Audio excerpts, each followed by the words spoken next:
Hi friends, स्वागत आहे माझ्या चॅनलमध्ये। बघू शकता आज आपण छान अशी मस्त अशी एक रेसिपी केलेली आहे। गेस करा ती कशाची असेल। खूप छान लागते।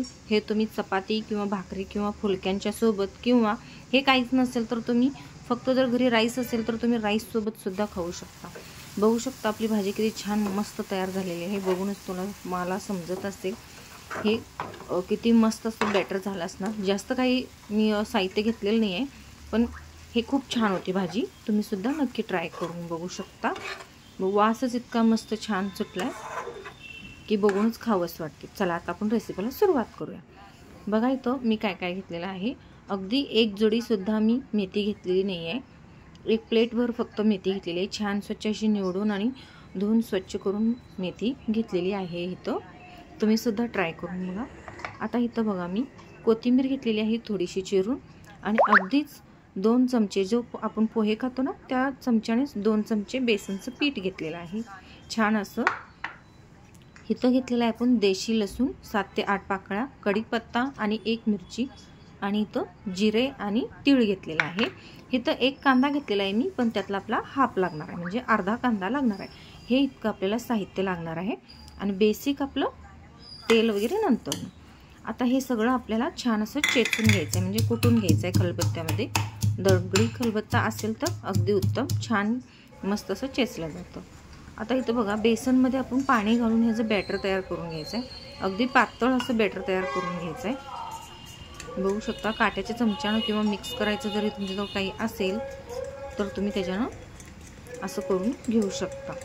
बघू शकता मी इथं आणखीन थोडं पाणी घातलेलं आहे, म्हणजे जवळजवळ 1 बाउल असं हे पाणी घातलेलं आहे। हे गुठळ्या सगळ्या काढून घ्यायचे आहेत आपल्याला। आता इथं मी तवा ठेवलेला आहे, म्हणजे तवा म्हणजेच आपला पॅन गरम करण्यासाठी। अगदी 2 ते 3 चमचे इथं आपल्याला तेल घालायचं आहे। जास्त तेलाचा वापर करायचा नाही आहे।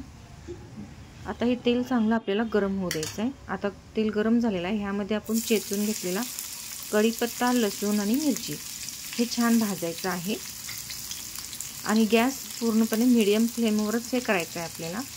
आता इथं आपण जिरं आणि तीळ घालून घ्यायचं आहे। हे छान एकदा परतून घ्यायचं आहे आपल्याला। छान फोडणी बसली की भाजीचा टेस्ट अगदी उत्तम येतो। करपवायचं सुद्धा नाही आहे आपल्याला। बघू शकता इथं खरपूस रंगावर छान भाजून घ्यायचं। आता ह्यामध्ये आपल्याला अर्धा कांदा जो कट करून घेतला आहे आपण, लांब कट करून घ्यायचा आहे, लांब पातीचा, बारीक कट करायचं नाही आहे। ह्याच्यानं काय होतं, छान टेस्ट येते असं खाताना तोंडामध्ये। लांब पातीनं जर तुम्ही कांदा कट केला तर ऑप्शनल आहे लांब पातीचं, तुम्हाला जर बारीक हवा असेल तर तुम्ही बारीक सुद्धा कट करू शकता। आता इथं चवीनुसार मीठ घ्यायचं आहे। अगदी कमी मी इथं मेथी घेतलेली आहे, त्यामुळे मीठ बघूनच आपल्याला घ्यायचं आहे। आता जी आपण निवडून घेतलेली मेथी आहे ती इथं आपल्याला घालायची आहे, आणि हे एकदा सगळं व्यवस्थित परतून घ्यायचं आहे, जेणेकरून सगळा मसाला त्याला लागला गेला पाहिजे। इथं पाण्याचा अजिबात वापर करायचा नाही आहे। अगदी 1 मिनिटासाठी छान वाफ काढून घ्यायची आहे, जी आपल्याला छान परतून असं। बघू शकता अगदी लगेच मऊ व्हायला लागलेली आहे मेथी। आता इथं आपल्याला छान वाफ काढण्यासाठी लीड घालायचं आहे, म्हणजे झाकण ठेवून द्यायचं आहे अगदी 1 मिनिटासाठी। बघू शकता तुम्ही इथं अगदी मऊ झालेली आहे, छान मस्त असं वाफलं गेलेलं आहे ते। इथं आता मी घरगुती लाल तिखट इथं घातलेलं नाही आहे, फक्त काश्मीर लाल तिखट घातलेलं आहे टेस्टसाठी। तुम्ही हे नाही घातलात तरी चालतं, ऑप्शनल आहे, पण ह्याच्यानं काय होतं, टेस्ट थोडीशी वेगळी येते अशी छान।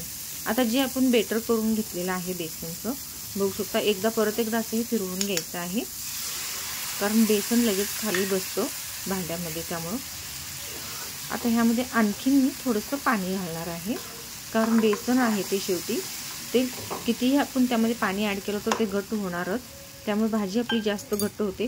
तुम्हाला जर जास्त पातळ हवं असेल तर तुम्ही 1 बाउल एक्स्ट्रा पाणी घालू शकता। मी फक्त इथं अर्धा बाउल पाणी घातलेलं आहे बघा।